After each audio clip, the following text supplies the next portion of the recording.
रोशनी ना हो। अल्लाह करीम फरमाते हैं ये उनका अपना कमाल नहीं, ये मैं अल्लाह का कमाल है कि सूरज उनके दाएं होकर गुजर रहा है, बाएं होकर गुजर रहा है। मुफस्सिरीन हजरात ने बहुत सारे इसकी तावीलें की हैं कि सूरज की धूप गार के अंदर क्यों नहीं पड़ती थी। बाज़ हजरात ने कहा कि सूरज गार की हायत और वजह ही कोई ऐसी खास थी जिसकी वजह से सूरज की किरणें और धूप न तुलू के वक़्त वहां पहुंचती थी न गुरूब के वक़्त वहां पहुंचती थी। धूप अंदर जाती, लेकिन जहां ये अल्लाह के बरगुज़ीदा बंदे आराम पजीर थे वहां ये धूप नहीं पड़ती थी, क्योंकि धूप और मौसम की सफाई, आब हवा का पहुंचना ये भी इंसानी अजसाम की तरोताजगी के लिए ज़रूरी है। वगरना अगर ताज़ा आब हवा न पहुँचे, सूरज की तपश न पहुँचे तो वहाँ इंसानी अजसाम बाकी रह सकते नहीं। अल्लाह करीम फरमाते हैं वो जिस्म भी उनके गार के अंदर गार और महफूज रखने थे और तपिश भी आब हवा भी वहाँ तक पहुँचानी थी, लेकिन सूरज की किरणें वहाँ न तक नहीं पहुँचती थी जहाँ वो आराम पजीर थे। क्या सूरत थी? मुफस्सिरीन कहते हैं कि गार की जुनूबी दीवार और पहाड़ी बहुत बुलंद थी और मशरिक और मगरिब की जो गार की पुश्तें थीं, जानबें थीं, ये इंतहाई करीब थी कि सूरज तुलू होता तो मशरकी दीवार का साया मगरबी दीवार तक रहता था। जब ज़वाल पर आता तो ज़वाल के ऊपर जब सूरज पहुंचता था उस वक़्त जुनूबी दीवार और पहाड़ का साया आ जाता था, और गुरूब के वक़्त गुरूब जब होता तो मगरबी दीवार मशरकी दीवार पर साया पहुंच जाता था। इस हायत की वजह से कि गार की हायत ही ऐसी थी, वजह ही ऐसी थी कि वहां तक सूरज की किरणें पहुंचती नहीं थी।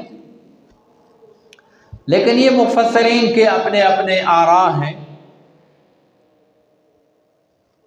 ये हायत और गार की वजह की तफसील में जाना, अल्लाह रब्बे जुल जलाल ने इसकी कोई तफसील बयान नहीं फरमाई। अल्लाह करीम फरमाते हैं बतौर खर्क आदत, बतौर करामत मैं इन हजरात के ऊपर किरणें धूप की भी नहीं पड़ने दी। तरशम्सा इज़ा तलअत तज़ावरु अन काफ़िहिम व इज़ा ग़रबत तक़रिज़ुहुम ज़ात शिमाल। सूरज तुलू के वक़्त दाईं जानिब होकर गुजर जाता था ताकि इनको तकलीफ ना पहुँचे, गुरूब के वक़्त बाईं जानिब गुजर जाता था। ये बतौर खर्क आदत अल्लाह तबारक व तआला ने ख़ास इनके लिए बंदोबस्त फरमा दिया था। अल्लाह की कुदरत की वजह से वहाँ धूप नहीं पहुँचती थी, गार की वजह जैसी भी रहे, इस तफसील में जाने की ज़रूरत नहीं। तो बहरहाल अल्लाह करीम ने उन हस्तियों को तकलीफ ना दी कि सूरज की किरणें वहाँ तक नहीं पहुँचती थी, शुआएं और रोशनी जाती थी, आबो हवा तरोताज़ा पहुँचती थी, लेकिन सूरज की धूप की तकलीफ वहां तक नहीं पहुंचती थी। अल्लाह करीम फरमाते हैं वतरा शम्स इज़ा तलअत तज़ावरु अन काफ़िहिम ज़ातल यमीन व इज़ा ग़रबत तक़रिज़ुहुम ज़ातश शिमाल व हुम फ़ी फ़जवतिन मिन्हु। सूरज की किरणें और धूप लगा उन बुजुर्गों तक न पहुंचना, ये अल्लाह करीम के इंतजामात की वजह से था।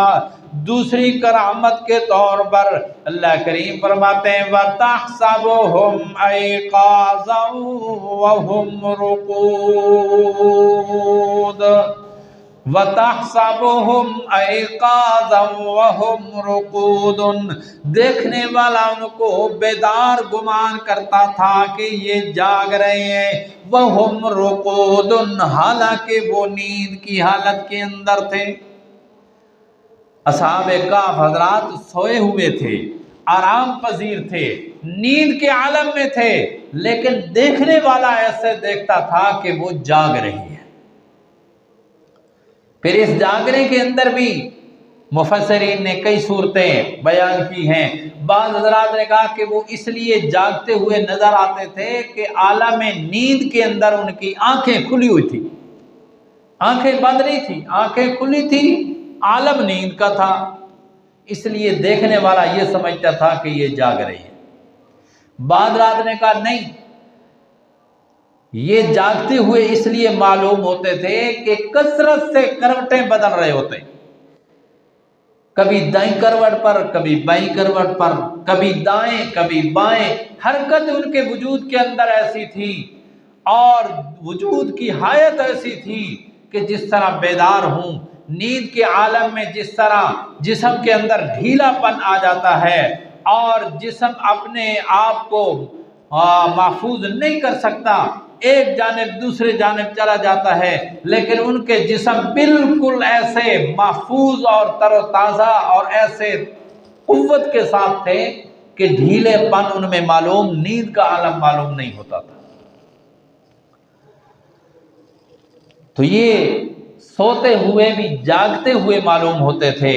ये भी अल्लाह रब्बे जुल जलाल की तरफ से इन बुजुर्गों के और इन बुजुर्ग हस्तियों की हिफाजत के लिए अल्लाह ने जो इंतज़ाम बतौर खर्क आदत किया था, ये दूसरी उनकी करामत थी कि बगैर नींद के आलम में भी बेदार मालूम होते थे, जागते हुए मालूम होते थे, नींद महफूज मालूम नहीं होती थी।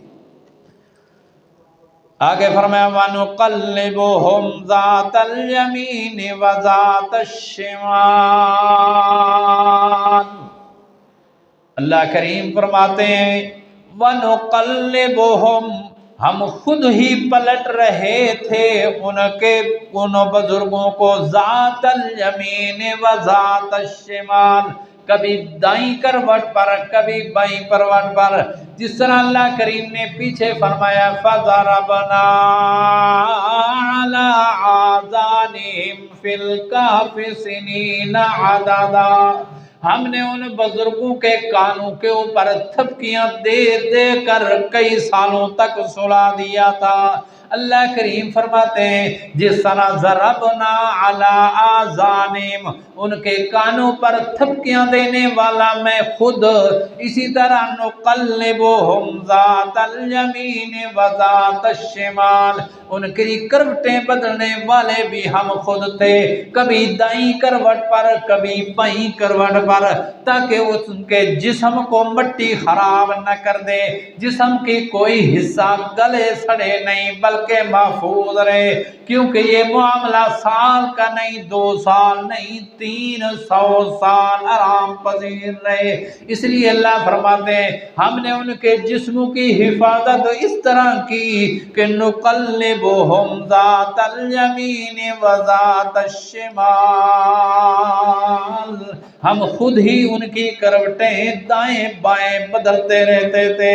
व कल्बुहुम बासितुन ज़िराइहि बिल वसीद, अल्लाह करीम फरमाते हैं ये जवान थे, एक जमात थी जिन्होंने अपना वतन छोड़ा था, मुल्क छोड़ा था, जायदादें, घर बार, बीवियां, बच्चे छोड़े थे, मेरे राह के अंदर हिजरत की थी, इनके साथ एक कुत्ता भी था।